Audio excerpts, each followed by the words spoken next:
Sir, ಈಗಾಗಲೇ ರಾಜ್ಯದಲ್ಲಿ ಮೂಡ ಆಗಿರ್ಬೋದು, ವಾಲ್ಮೀಕಿ ನಿಗಮದ ಹಗರಣ ಆಗಿರ್ಬೋದು, ಇದು ದೊಡ್ಡ ಮಟ್ಟದಲ್ಲಿ ಸಂಚಲನವನ್ನೇ ಸೃಷ್ಟಿ ಮಾಡಿದೆ. ಮತ್ತೆ ಒಂದು ಆರೋಪ ಕೂಡ ಕಾಂಗ್ರೆಸ್ ಮೇಲೆ ಕೇಳಿ ಬರ್ತಿತ್ತು. ಅದೆಲ್ಲದನ್ನು ಹೊರತುಪಡಿಸಿ ಈಗ ಅಶ್ವವೇಗ ಎಕ್ಸ್ಕ್ಲೂಸಿವ್ ಆಗಿ ವರದಿ ಕೂಡ ಮಾಡಿದೆ. ಕೃಷಿ ಹೊಂಡದಲ್ಲಿ ಕೂಡ ಒಂದು ದೊಡ್ಡ ಮಟ್ಟದ ಸ್ಕ್ಯಾಮ್ ನಡೆದಿದೆ ಸರ್. ನಾನು ಅಶ್ವವೇಗ ಟಿವಿನಲ್ಲಿ ನೋಡಿದೆ. ಅದರಲ್ಲಿ ಕೊಳ್ಳೇಗಾಲ ಒಂದು ತಾಲೂಕನ್ನು ಎಕ್ಸಾಂಪಲ್ ಆಗಿ ತೆಗೆದುಕೊಂಡಿದ್ದಾರೆ. ಅಲ್ಲಿ ಒಬ್ಬ ರೈತ ಹೇಳ್ತಾನೆ, 1050 ಕೃಷಿ ಹೊಂಡಗಳನ್ನು ತೆಗೆದಿದ್ದೀವಿ ಅಂತ ಸರ್ಕಾರ ಹೇಳ್ತಾ ಇದೆ. ನಾನು ಸರ್ಕಾರಕ್ಕೆ ಚಾಲೆಂಜ್ ಮಾಡ್ತೀನಿ, ಒಂದು ಹೋಬಳಿಗೆ 30 ಕೃಷಿ ಹೊಂಡಗಳನ್ನು ತೋರಿಸ್ಬಿಡ್ಲಿ ನೋಡೋಣ ಅಂತ ಹೇಳ್ತಾರೆ. ಅಂದರೆ ಹೆಚ್ಚು ಅಂತ ಹೇಳಿದ್ರೆ ಒಂದು ತಾಲೂಕಿಗೆ, ಒಂದು ಕಾನ್ಸ್ಟಿಟ್ಯೂನ್ಸಿಗೆ 6 ಅಥವಾ 7 ಹೋಬಳಿ ಬರ್ತವೆ. ಅಂದರೆ ಅವ್ರು ಹೇಳೋದು ಅಂದರೆ ಒಂದು 150-200 ಕೂಡ ಕೃಷಿ ಹೊಂಡಗಳನ್ನು ಮಾಡಿಲ್ಲ ಒಂದು ತಾಲೂಕಿಗೆ. ಆದರೆ ಸರ್ಕಾರ ಹೇಳ್ತಾ ಇದೆ 1050 ಕೃಷಿ ಹೊಂಡಗಳನ್ನು ಮಾಡಿದೆ. ಸುಮಾರು 16 ಕೋಟಿ, 100 ಕೋಟಿ ರೂಪಾಯಿ, 1000 ಕೋಟಿ ರೂಪಾಯಿ ರಾಜ್ಯದಲ್ಲಿ ಇದಕ್ಕೆ ಖರ್ಚು ಮಾಡ್ತಾ ಇದೆ.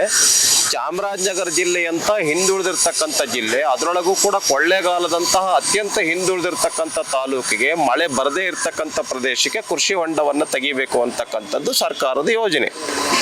ಈ ಕೃಷಿ ಹೊಂಡದಲ್ಲಿ ಒಂದು ಮಳೆಯಿಂದ ಬಂದಿರತಕ್ಕಂಥ ನೀರನ್ನು ಶೇಖರಣೆ ಮಾಡೋದು, ಅದ್ರ ಮೂಲಕ ಡೀಸೆಲ್ ಪಂಪ್ನಿಂದ ಸ್ಪ್ರಿಂಕ್ಲರ್ ಮೂಲಕ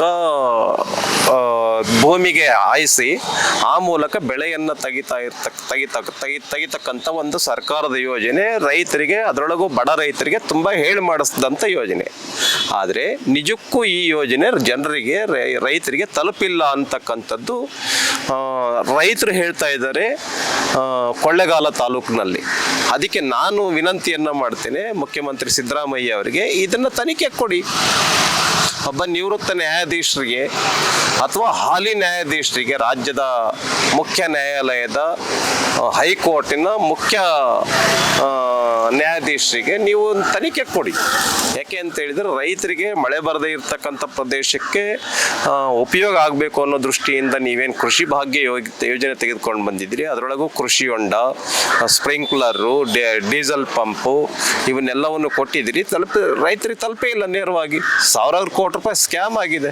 ಕೊಳ್ಳೇಗಾಲ ತಾಲೂಕಿನಲ್ಲಿನೇ 1050 ಅಂತ ಹೇಳ್ತಾರೆ, 200 ಕೃಷಿ ಹೊಂಡನ ಮಾಡಿಲ್ಲ ಅಂತಕ್ಕಂಥದ್ದು ರಿಪೋರ್ಟ್ ಇದೆ. ಆದ್ದರಿಂದ ನಾನು ಸರ್ಕಾರಕ್ಕೆ ಆಗ್ರಹ ಪಡಿಸ್ತೇನೆ, ಈ ಒಂದು ದೊಡ್ಡ ಭ್ರಷ್ಟಾಚಾರವನ್ನು ಬಯಲಿಗಿಳಿಯ ದೃಷ್ಟಿಯಿಂದ ಒಬ್ಬ ರಾಜ್ಯದ ಹೈಕೋರ್ಟಿನ ಒಬ್ಬ ನ್ಯಾಯಾಧೀಶರಿಗೆ ತನಿಖೆಗೆ ಕೊಡಬೇಕು ಅಂತೇಳಿ ನಾನು ಈ ಸಂದರ್ಭದಲ್ಲಿ ಆಗ್ರಹ ಪಡಿಸ್ತೇನೆ.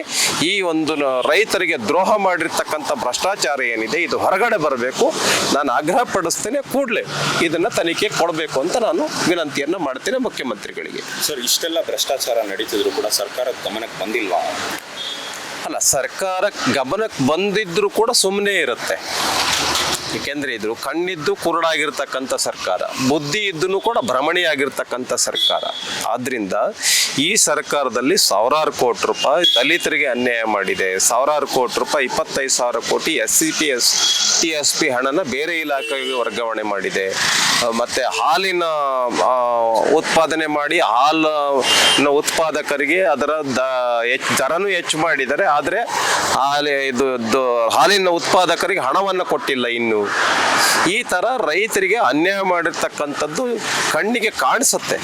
ಆದ್ದರಿಂದ ನಾವು ಭಾರತೀಯ ಜನತಾ ಪಾರ್ಟಿಯಿಂದ ಆಗ್ರಹ ಪಡಿಸ್ತೇವೆ, ಮುಂದೆ ಬರ್ತಕ್ಕಂಥ ದಿನಗಳಲ್ಲಿ ಒಂದು ಭ್ರಷ್ಟಾಚಾರವನ್ನು ತೆಗೆದುಕೊಂಡು ಹೋರಾಟವನ್ನು ನಾವು ಮಾಡೋರಿದ್ದೇವೆ.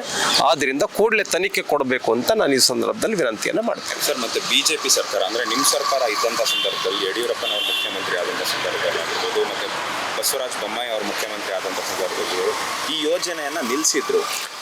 ಈ ಯೋಜನೆ ನಿಲ್ಲಿಸಿದ್ವಿ ಅನ್ನೋಕ್ಕಿಂತ ನಾವು 4,000 ರೂಪಾಯಿ ರೈತರಿಗೆ ಕರ್ನಾಟಕ ರಾಜ್ಯದಲ್ಲಿ ಪ್ರತಿಯೊಬ್ಬ ರೈತರಿಗೆ ಕೊಡ್ತಾ ಇದ್ವಿ ವರ್ಷಕ್ಕೆ. ಕೇಂದ್ರ ಸರ್ಕಾರದಿಂದ 6,000 ರೂಪಾಯಿ ಕೊಡ್ತಾ ಇದ್ವಿ. ಒಟ್ಟು 10,000 ರೂಪಾಯಿ ಒಂದು ವರ್ಷಕ್ಕೆ ಕೊಡ್ತಾ ಇದ್ವಿ. ಅದರಿಂದ ಅದನ್ನು ನಾವು ನಿಲ್ಲಿಸಿದ್ವಿ. ಯಾಕೆಂದರೆ ವ್ಯಾಪಕ ಭ್ರಷ್ಟಾಚಾರ ನಡೆದಿದೆ ಅಂತ. ಈಗ ಮತ್ತೆ ಅದನ್ನು ಆರಂಭ ಮಾಡಿದ್ದಾರೆ. ಮತ್ತೆ ಆರಂಭ ಮಾಡಿದ್ದಾರೆ. ಯಾಕೆ ಅಂತ ಹೇಳಿದ್ರೆ ಅನೇಕ ಜನ ಇದರೊಳಗೆ ಶಾಸಕರು ಇನ್ವಾಲ್ವ್ ಇದ್ದಾರೆ, ಕಾಂಗ್ರೆಸ್ನಲ್ಲಿ ಅಧಿಕಾರಿಗಳು ಇನ್ವಾಲ್ವ್ ಆಗಿದ್ದಾರೆ, ಸಹಭಾಗಿಗಳಾಗಿದ್ದಾರೆ. ಇದರಲ್ಲಿ ರುಚಿ ಕಂಡುಕೊಂಡಿದ್ದಾರೆ. ಆದ್ರಿಂದ ಇದನ್ನು ಮತ್ತೆ ಆರಂಭ ಮಾಡಿದ್ದಾರೆ. ಇದನ್ನ ತನಿಖೆ ಕೊಡಬೇಕು ಅಂತ ಆಗ್ರಹ ಪಡಿಸ್ತೇನೆ. ಇನ್ನೂ ಒಂದು ಆಗ್ರಹ ಪಡಿಸ್ತೇನೆ, ಏನು ಭಾರತೀಯ ಜನತಾ ಪಾರ್ಟಿ 4,000 ರೂಪಾಯಿ ಕೇಂದ್ರ ಸರ್ಕಾರದ 6,000 ರೂಪಾಯಿ ಜೊತೆಯಲ್ಲಿ ಕೊಡ್ತಾ ಇತ್ತು ರೈತರಿಗೆ ಕೃಷಿ ಸನ್ಮಾನ್ ಯೋಜನೆ, ಇದನ್ನು ಕೂಡ ಕೊಡೋದಕ್ಕೆ ಶುರು ಮಾಡಬೇಕು ಅಂತ ಆಗ್ರಹ ಪಡಿಸ್ತೇನೆ.